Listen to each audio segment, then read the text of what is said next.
Welcome back to another episode of the Too Tall Sports Podcast. No video today, but I got audio and I got a special guest, so that's all that matters. You can find me at Too Tall Sports Podcast on Instagram, on YouTube, Facebook. You can also subscribe on Apple Podcasts and Spotify, as well as YouTube. Just search Too Tall Sports Podcast. Got a lot of episodes on there, and we got another great one today.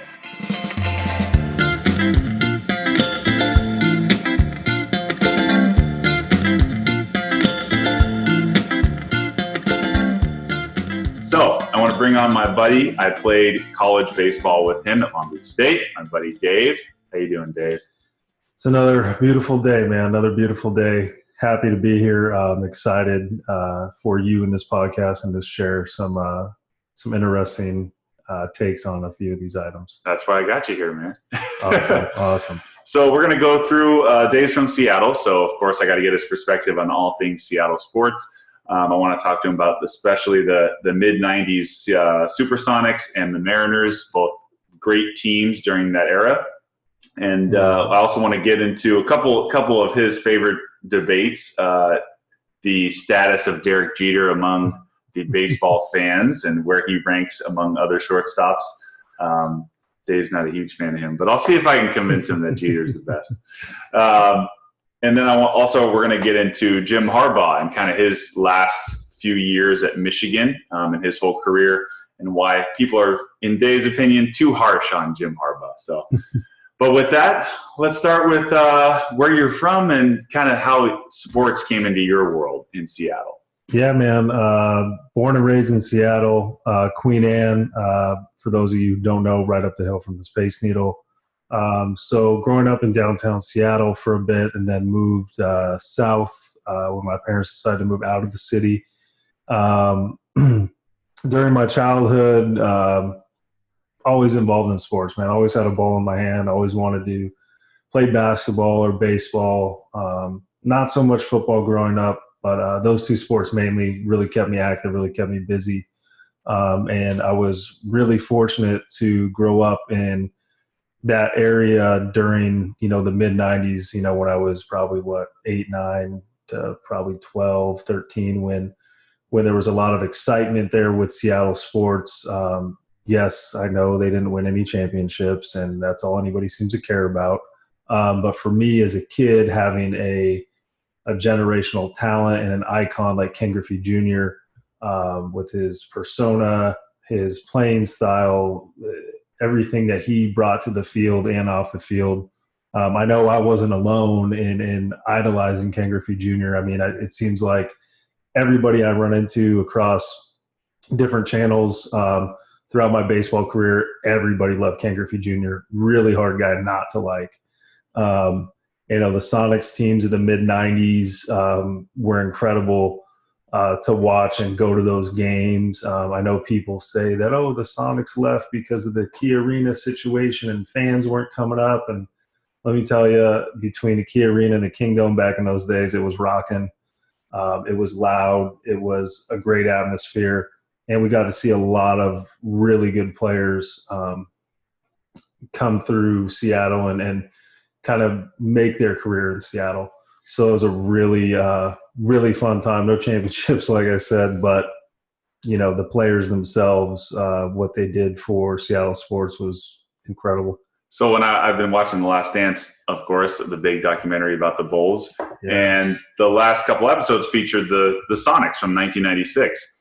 And they, showcased Gary Payton, who was Defensive Player of the Year that year, and they had Sean Kemp and George Karl was the coach, and that was a great team.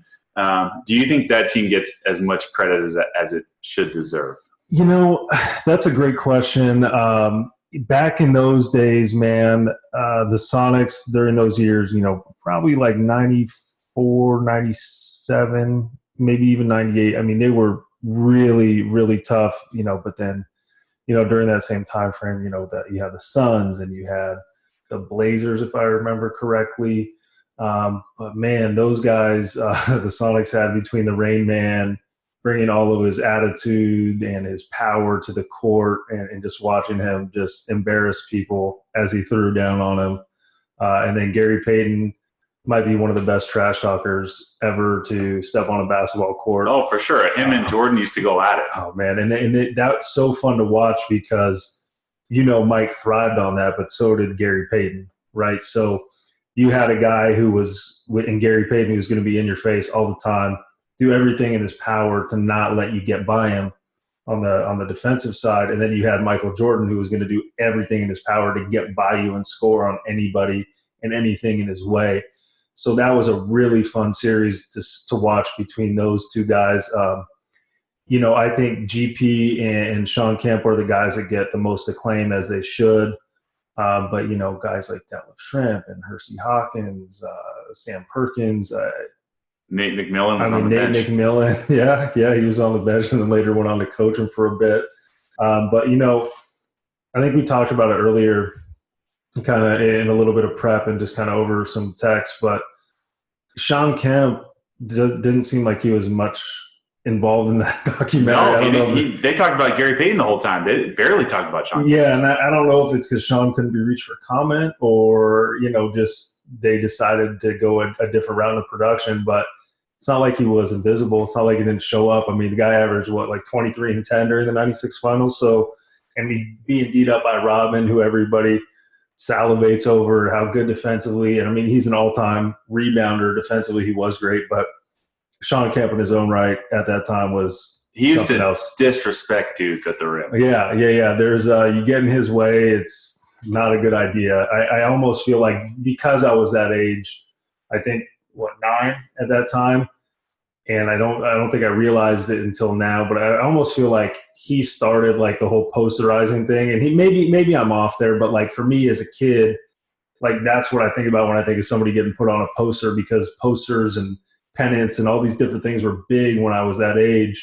And it was like, man, Sean Kemp is just really putting another victim on a poster. Yeah, he's killing dudes. Yeah. So that team was really fun to watch. It's tough to have them not win a championship, but at the end of the day, I don't know who's stopping Michael Jordan and the Bulls. No, I don't think anybody.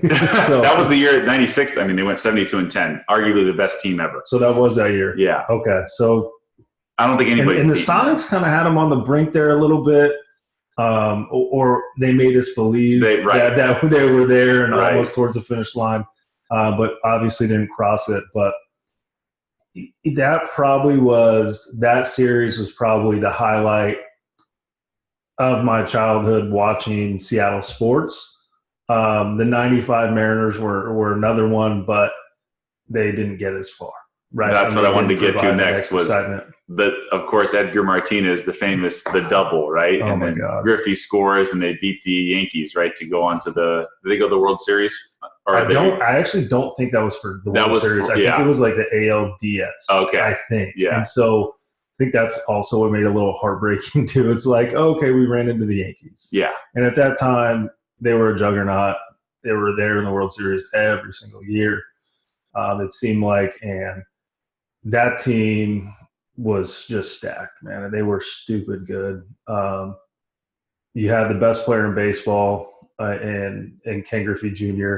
You had Randy Johnson, who was possibly one of the most intimidating forces on the mound that I can remember. You had Alex Rodriguez, who was young and a rookie in 95, I believe.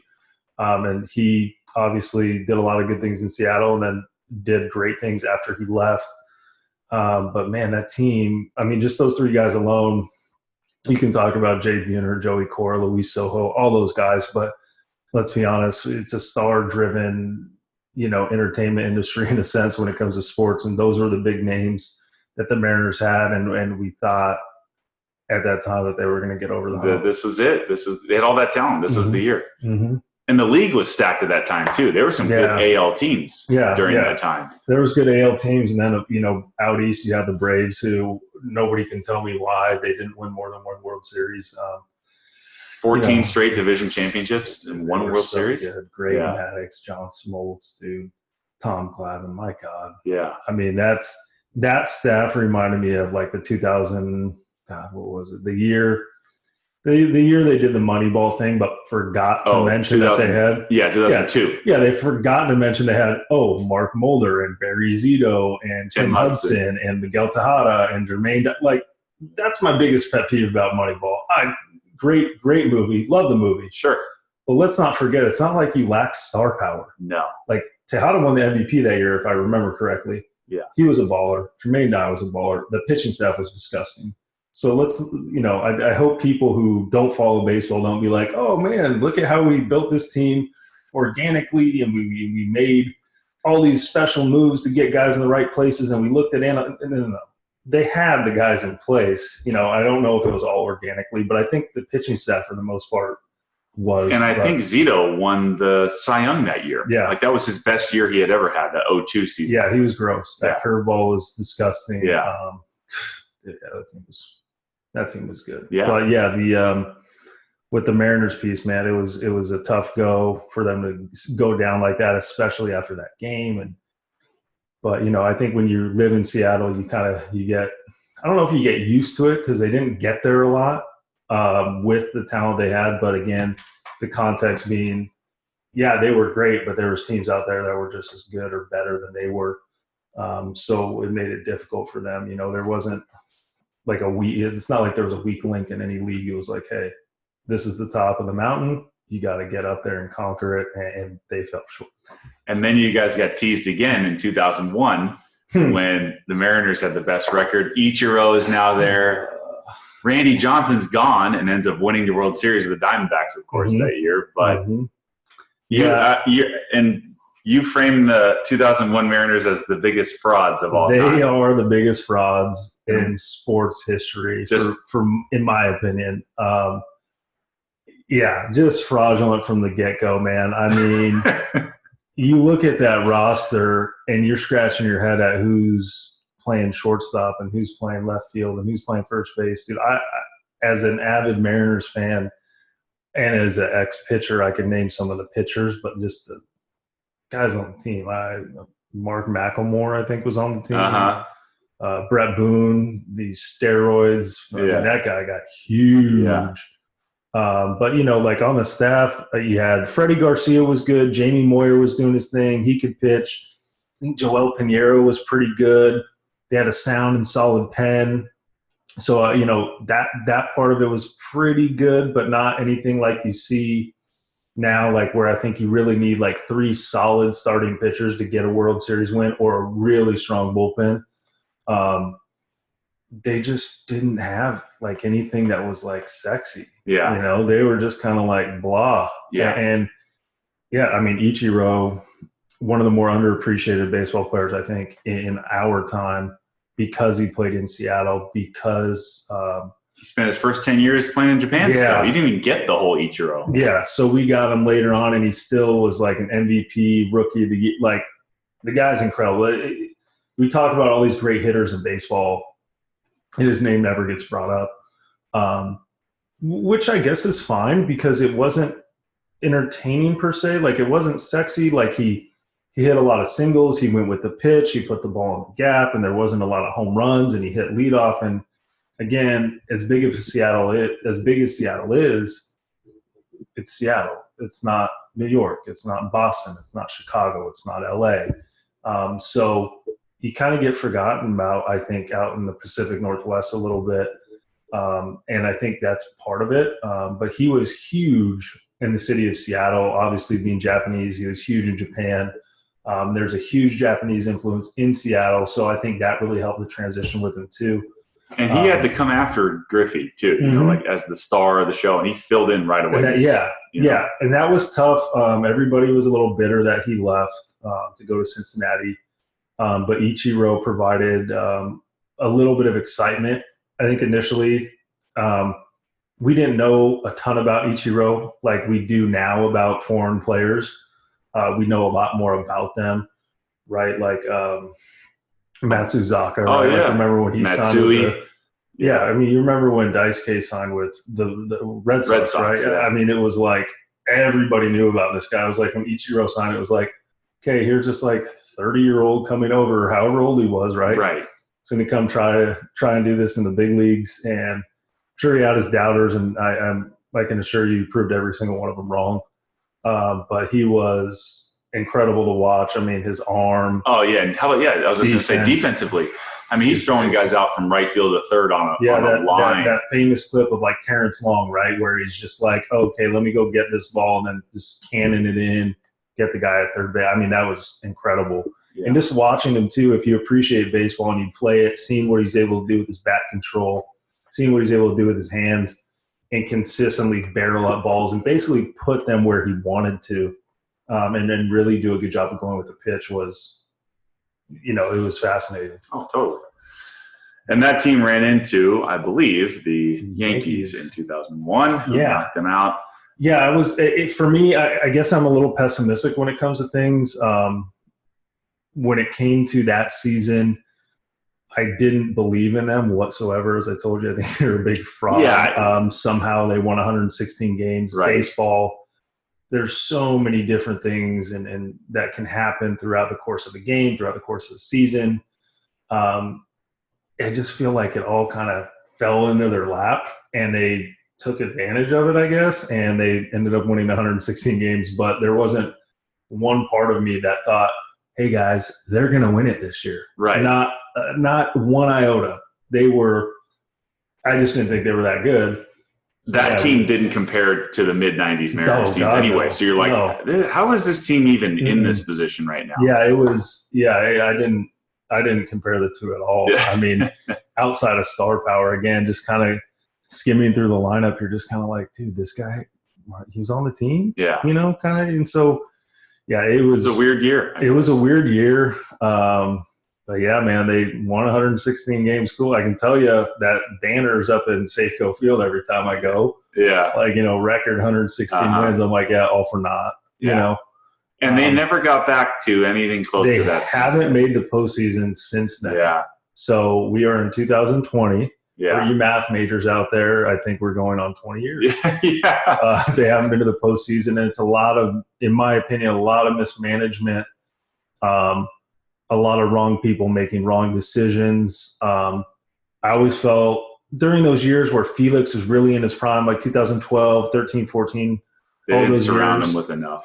Yeah, and it was like they were okay, but they were like, hey, we're going to add Richie Sexson, or hey, we're going to add this guy. And to pick a guy out of a hat, they thought the one player was going to get them up over the hump. Yeah. And that's just not the way baseball works. It's not the NBA. No. It's not the NFL where you're like, hey, we're going to get this DN, or we're going to get this running back or receiver or quarterback. He's going to get us over the hump. That's not how baseball works.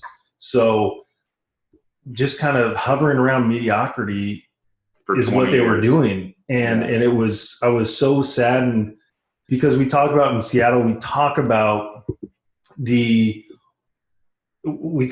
kind of like the Mount Rushmore of athletes, or we talk about all the guys that were in Seattle playing on professional teams.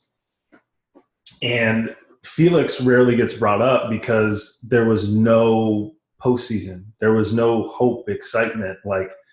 But that guy was incredible. I mean, and this is probably, I don't know, people want to probably call it a hot take, right? But Felix Hernandez in me is in almost the same breath as Clayton Kershaw. And Madison Bumgarner even, and I think Felix is better than Madison Bumgarner. He was great in the postseason, but not as dominant as Felix. No, and so Clayton Kershaw, I think, is kind of in a league of his own. The guy's incredible.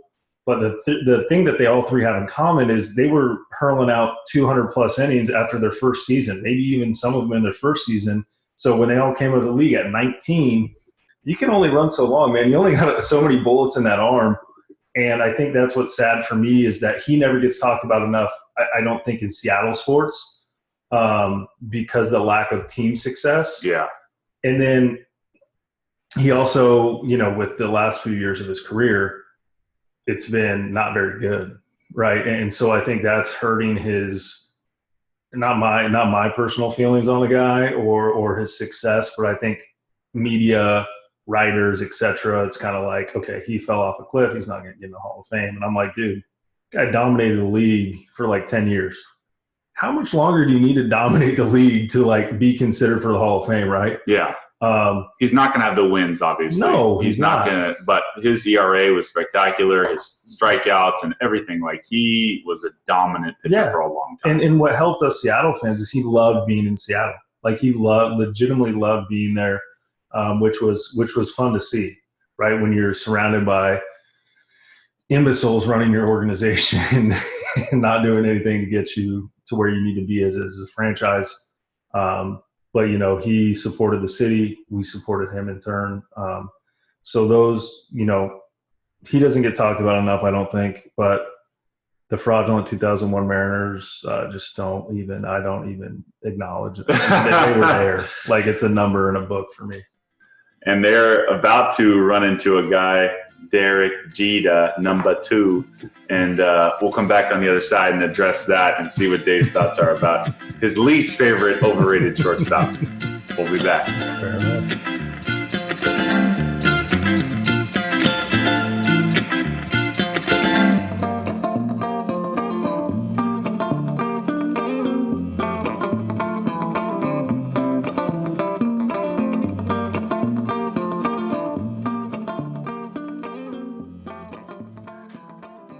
All right, back with the Too Tall Sports podcast. Once again, my name is Brett, my buddy Dave with me, and we're talking Seattle sports. And now we're getting ready to talk about the man that stopped many Seattle teams of the Mariners of the 90s and 2000s, Derek Jeter. There's been a lot of speculation as to where he falls in the rank of shortstops of all time. A lot of people, including Dave, thinks he gets a little bit of a boost for being in New York. But he does have some convincing numbers, and let me lay those out, and then I'll let you come at him, okay? Sounds good, man. Bring it on. All right. He does have 3,465 hits. He does have 5 Gold Gloves. He's third most in home runs for a shortstop. He's finished top 10 in the MVP voting 8 times, but never won an MVP. I will give you that. And never won a batting title. Some would argue shortstop is not really an offensive position, but he did hit 308 in the postseason for his career. And he did win the World Series MVP in 2000. So with all that said, how do you feel about Derek Jeter? So I think I should start at the ending of what I'd like to say. I love Derek Jeter. Love him. Phenomenal baseball player. Really like him. Stand-up guy from everything that we know about him. Good leader. He's got some rings under his belt. All that good stuff, man. But I think the funniest part of what you just read off to me is that we have to look into how many top 10 finishes he has in the MVP race. Top 10, not top 2, right? Not top 3, not top 5, top 10, right? So Derek Jeter played how many seasons? 20? Yeah. 20 years, man. You accumulate 3,000 hits. Like, okay. And I know his average is pretty good and all that. That's all fine and well. Balled out in the postseason, right? Really good. Like, would love to have Derek Jeter as a Mariner growing up. Like, sure he would have contributed. All that, man. Definite Hall of Famer.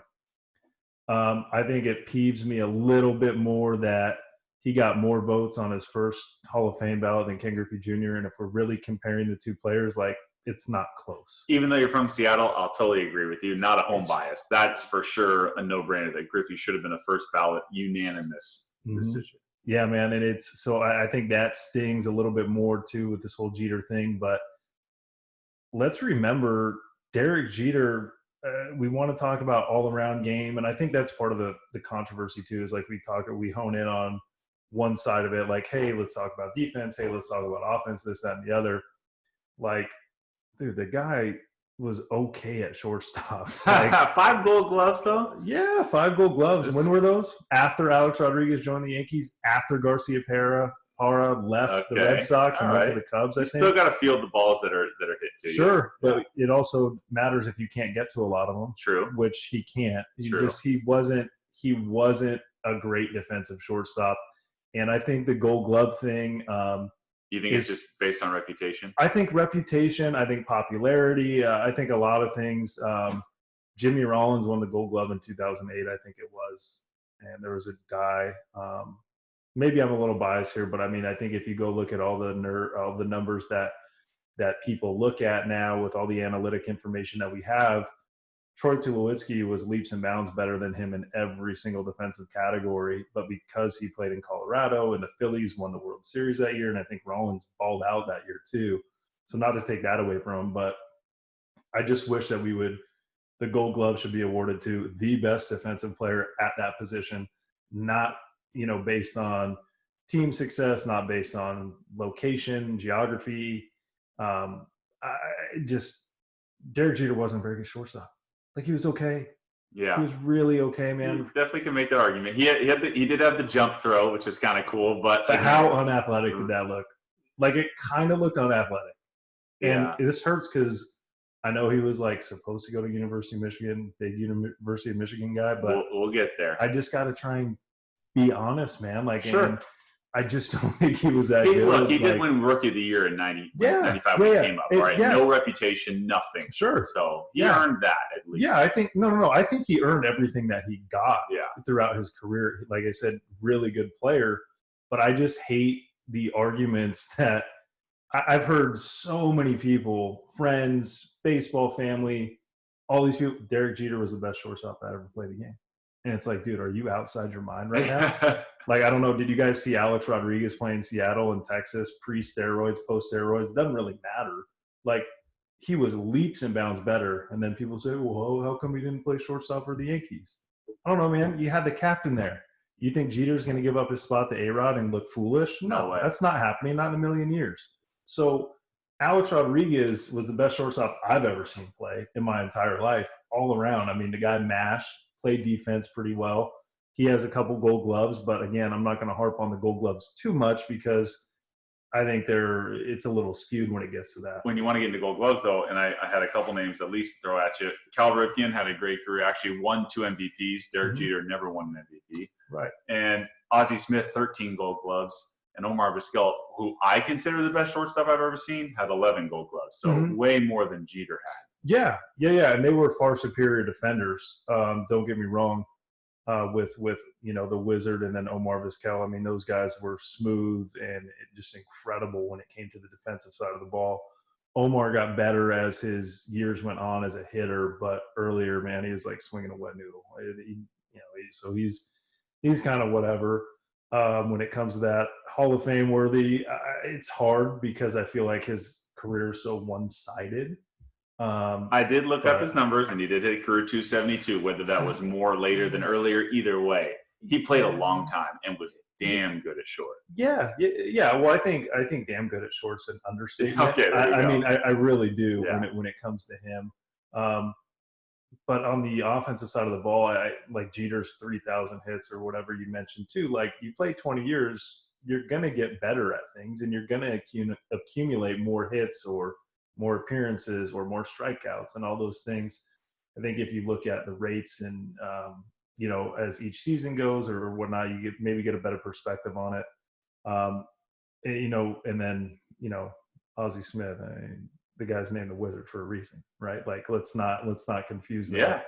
Yeah. And, the reason Jeter never won an MVP is because if I look at the rosters, I'm not sure if he was ever the best player on his team. No, maybe he was. Ever. Yeah. And I'm going to argue too that, Mariano Rivera, he was on the team, but he's still a player, and you can't argue, oh, well, he's just a closer. Okay, but he was on the team, and he's in the Hall of Fame as a closer. I mean, it was like a no-brainer, right? And so you can't do that and then say the piece about Derek Jeter. I don't know, man. He was never the best player on his team, so he can't be an MVP of the league. Sure. Right. And so I think when we really get down to Jeter, Hall of Famer, absolutely. Incredible leader, absolutely.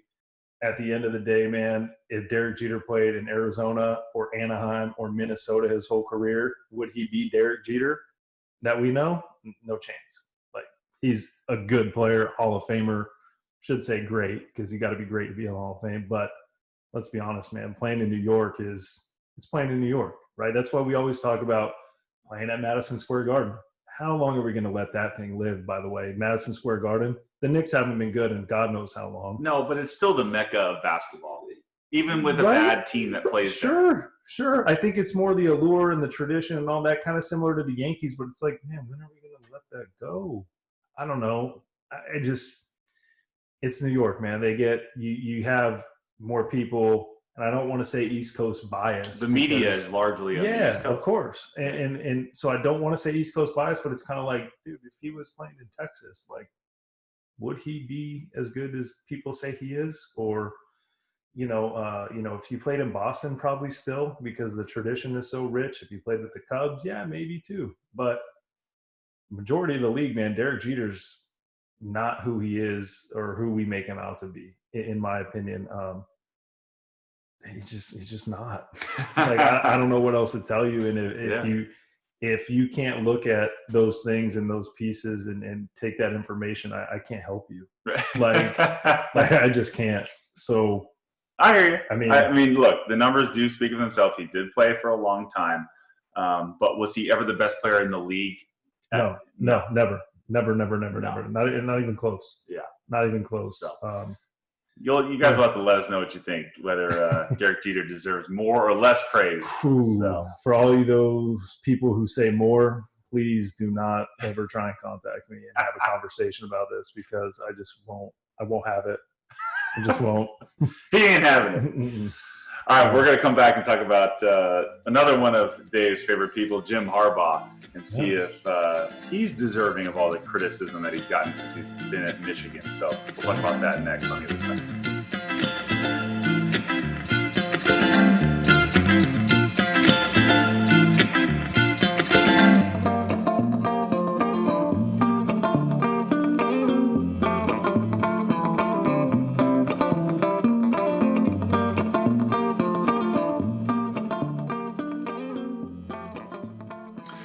All right, back again on the Too Tall Sports Podcast. This is part 3 with my buddy Dave Roberts, one of my longtime friends from Long Beach State. We played baseball together, and he's here to chat it up with me about some sports issues. So I wanted to bring up your fandom, I guess, for the University of Michigan. Can you talk about how that all started?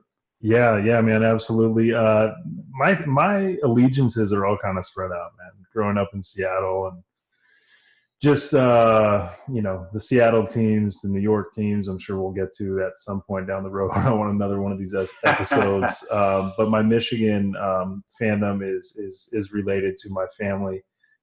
So my mom's brother, who they're from back east, he went to University of Michigan for undergraduate and graduate school.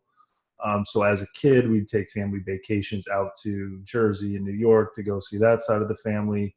And then we'd also kind of parlay it into going to Ann Arbor in the summer and the falls and things like that. So my uncle loved to fish. I loved sports. And so we kind of, we'd go fishing, and then we'd go to basketball games or the football games or the swim meets or what have you. So as a kid, just growing up going to Ann Arbor, not really having any sort of allegiance to the University of Washington. By the way, go Cougs. That's Washington State for some reason. UW sucks, but that's Let's save that for another time. But so I just kind of have an affinity for the University of Michigan, and they've been a good football program for a long time. Obviously, the Fab Five was also when I was much younger, but that was a major influence on me in a sense, and really just influence that took over the country at the time. That team was special. Those guys really made the whole Black Sox thing a big deal, and they almost came away with a couple championships that year, man. Yeah, totally. But yeah, that's where I stand with the University of Michigan. Okay, greatest university in the country, outside of Long Beach State, of course. Right. Okay, that's a big drop off. Yeah. But yeah, we'll take it. So as far as the football team is concerned, obviously Jim Harbaugh gets a lot of heat for losing to Ohio State and just not, I guess the expectations are just too high there for him. But he's had success pretty much everywhere he's gone. He hasn't done terribly to standards of, for Big Ten. What are your thoughts on Jim Harbaugh's first 5 years at the university? Yeah, Mr. Khakis himself, Mr. Jim Harbaugh. great University of Michigan quarterback, great coach. I know people are probably going to read me for that, but I mean, just look at his track record, and we can get to his recent tenure as well. But I mean, he resurrected University of San Diego and made them competitive. I know it's not D1, right, for their football program, but still did some things there. Stanford came from the grave, dude. I mean, they were not good. And then all of a sudden, he is able to bring them into like a top 15, top 25 program. Yeah, you got to coach Andrew Luck there. Yeah, I got to coach Andrew Luck. I mean, so Stanford turned around, and then he goes into the NFL and takes a not so good San Francisco 49ers team and takes them to two or three straight NFC championships. Yeah. I mean, and a Super Bowl. Yeah, and a Super Bowl appearance that they probably should have won if the lights didn't go out and maybe the momentum swung. Yeah. As a Seahawks fan, I was all for them actually not winning the Super Bowl because now all Niners fans can do is say, "Oh, we have 5 Super Bowls, dude." It was like the 80s or 90s or whatever it was. It was like eons ago. I will say it real quick. The year before, though, when they lost to the Giants in the NFC Championship game and the Giants went on to beat the Patriots, the Niners had already beaten the Patriots that year. So the Alex Smith team. But that was like good height of Alex Smith. And Harbaugh was there. They should have won the Super Bowl that year, in my opinion, even before the Ravens lost with Kaepernick and all that stuff. Yeah. But anyways, I mean, I have no problem saying this, but God bless Eli Manning. Right. I mean, God bless him. Yeah. For not only defeating your Niners, but also defeating Tom Terrific. Who's a Michigan man? Who is a Michigan man. I kind of like to see like the evil empire fall in a sense. But, they've won enough. But at the same time, like really like Brady, really like Belichick, like really appreciate what the Patriots have done. I mean, it's the greatest dynasty I've ever seen. Yeah. I mean, it's incredible what they do. But back to Harbaugh, I mean, his worst season in the NFL was 8-8, and that was his last year. And then the whole thing with that was dysfunctional with So I mean, I don't know, man. He kind of got let go on whatever reason that the owner wanted to let him go for. I thought it was silly. I actually didn't like Harbaugh whatsoever because he coached the Niners, and I thought he was whiny and his antics were like, oh my God, dude, just go away, like get out of here, right? But those rivalries during those times, those were some of the best I've had. And that was the beginning of the new age Seahawks. Yeah, it was at the beginning, and kind of the Niners kind of had that stranglehold on the NFC West and really doing really well in the NFC, and then it all kind of changed 2012, 2013 when they, Russ came in, and then you had the Legion of Boom, and the Seahawks did a good job identifying players. Definitely got lucky on a few draft picks because the draft is a crapshoot. I know GMs get touted for saying, hey, this guy's great. I'm going to pick him in the 3rd round. He should be a 7th round pick, whatever it is. Like, you just get lucky. And the Seahawks got really lucky with those picks, and it ended up working out for them very well. And it was kind of the demise of Harbaugh in a sense. So he goes back. Now he's going back to college, right? He gets the opportunity at Michigan. He went there, like you said, and now he gets to coach and because he did so well at turning programs around. Yeah. He had high expectations coming in. Yeah, very high expectations. And Michigan also has been waiting for the savior. That's another problem. Yeah, and I definitely think you're right, which is part of the biggest issue I think I see when I look at University of Michigan football and Jim Harbaugh and the expectations is, guys, Michigan hasn't won a national title in like 20 plus years. Right. And if you want to be like strict about it, it was a shared title with Nebraska. Right. So as great as Michigan football has been or is storied to be, so on and so forth, they are not Ohio State. They are not Alabama. They are not University of Texas of old, etc. Like, that's just not the program they are. And that's okay. Like, they're a good program. Yes, they're the winningest program in the country all time, but they have been around for a long time. Right. So back to the Jeter thing, like you play long enough, you're going to accumulate. You might run into a few. Like you're gonna stack these wins up or these hits up, right? Sure. And so I think that really kills the expectations of the fan base and the media.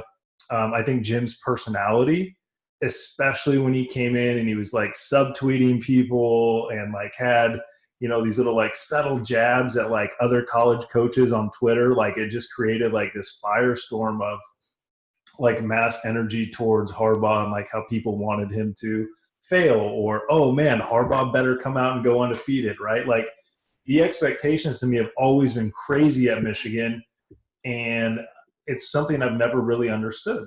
And so to your point, bringing on the savior, yeah, everybody saw Jim as a savior. Oh, he was a quarterback here, and God, we can't beat Ohio State. Now, also keep in mind, it was the savior piece to it, and then it was like, oh my God, we just had Rich Rodriguez and Brady Hoke coach the Michigan football team. Oh my God, we have Jim Harbaugh now, who just came off like a champion or an NFC championship or Super Bowl appearance. Yeah, Super Bowl appearance. Like, yeah, man, I'm on board. Like, let's go, fire it up, right?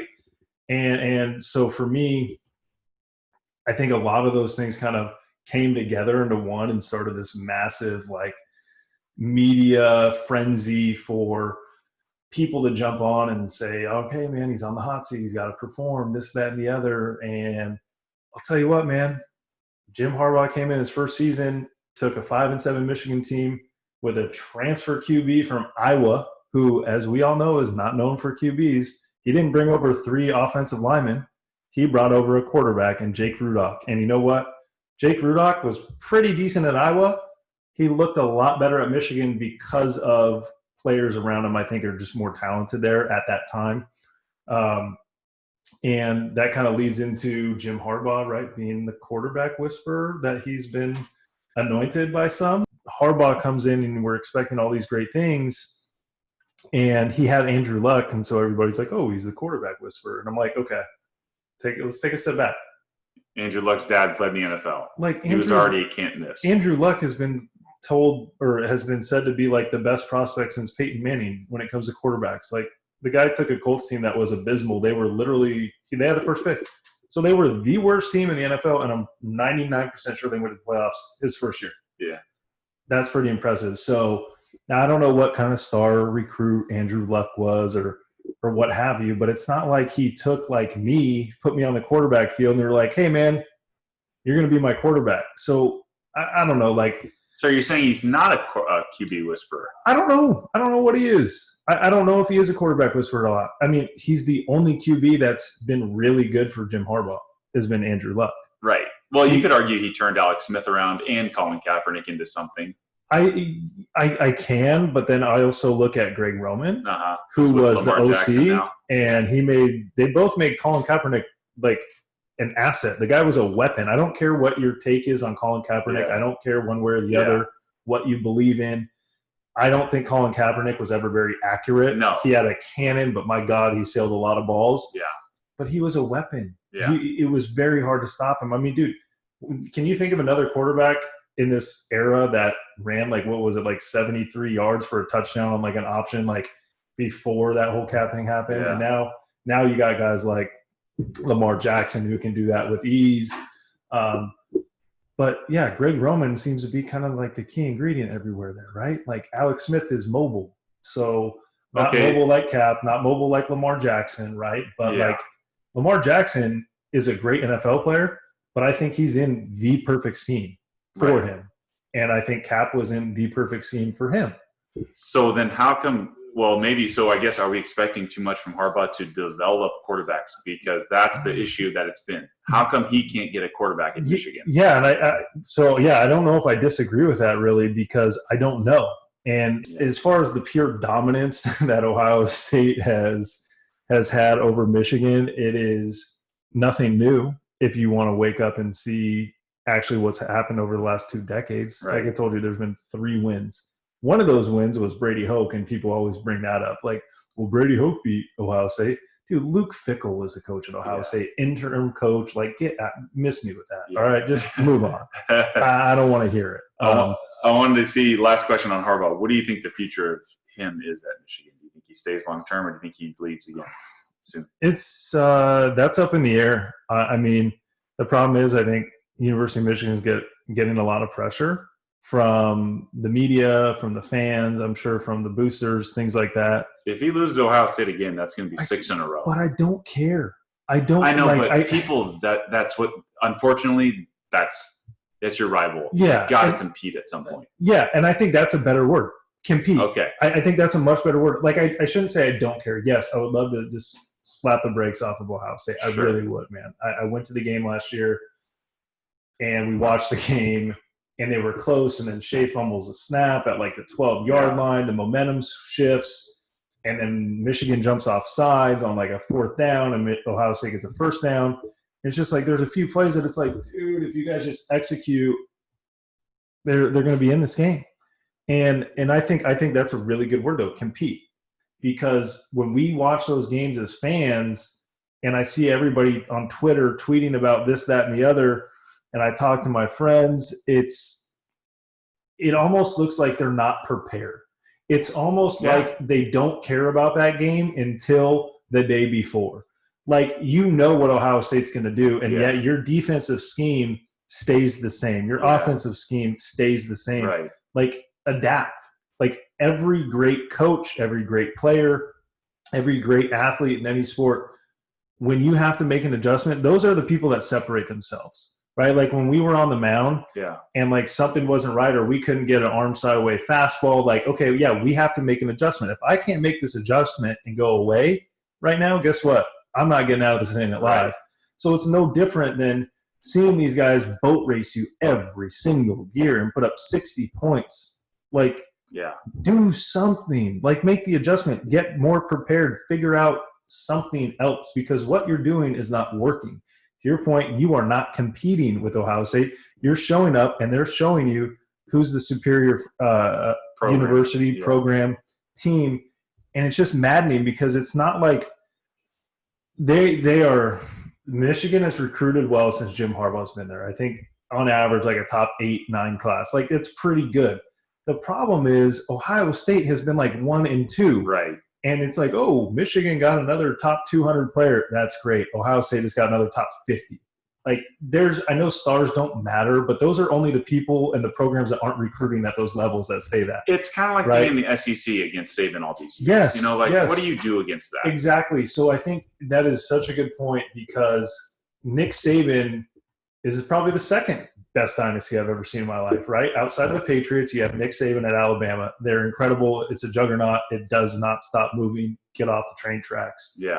Unbelievable, right? Until recently, they're vulnerable. Yeah, they've been more vulnerable, but it took a perfect year for LSU. It literally took a perfect year. And then, Tua getting hurt definitely had something to do with it, I think. And then you have Clemson, who's beat them a couple times, knocked them off their block. But let's make no mistake, Clemson has ballers. Yeah, they are unreal, right? So I think that context, you can look at the Saban and Les Miles thing, and how Les Miles got ran out of town because he couldn't beat his rival. So I think you really have to put that in perspective. It's not like your rival is Michigan State, which it kind of is, but like in football, like us fans are like, dude, it's Michigan State. Like, okay, that should be an easy win. Right. Now they had a nice run, and kudos to Michigan State. But I just want to say this, that your run's over. I know you guys are excited about your new coach, as you should be, because D'Antonio fell off a cliff, and he left the program in a bad place. So a lot of my Michigan State friends, fans on Twitter, like whatever, I'm happy you guys are excited, but I think the program it's kind of going the wrong way. Yeah. But your rival in football is really Ohio State. So when you're bringing in top 1, 2, and 3 classes, it's going to be really hard to maintain, dude, and really hard to compete and beat them. You should compete because you still have athletes. Michigan's still putting guys in the NFL. Right. It's not like there's a lack of talent. It's just not on the same level. I feel like defensively they have dudes. It's offensively they just can't get them. You know, they haven't had shout out to my guy, it's Ant Wright on Twitter. I think he brought this up a few months ago, that I think Mike Hart was like the highest pick like offensive football player Michigan's had in like the last, I don't know, however many years. Like, it's crazy. I just don't know how realistic that is when you have a juggernaut in Ohio State. I really don't. And so I've tempered my expectations a ton. And look, man, I just love Michigan football. Whether they win, lose, I'm pissed off when they lose, sure, especially when they lose not in, a flattering fashion. But at the end of the day, man, like, it is what it is. I'm used to sports teams losing. Yeah. I'm sorry to hear that, Dave. but there's always hope, right? There is. Thanks for having me on, man. Anytime we can chat about sports, I'm up for it. For sure, man. It's great to have you on. Thank you for giving me all the perspective on the different topics today, and we'll definitely have you on again. But I hope you guys enjoyed it. Once again, at Too Tall Sports Podcast. You can search me on all the major platforms. And thanks again, my buddy Dave. Thanks, Appreciate it, man. Appreciate it, Brett. All right.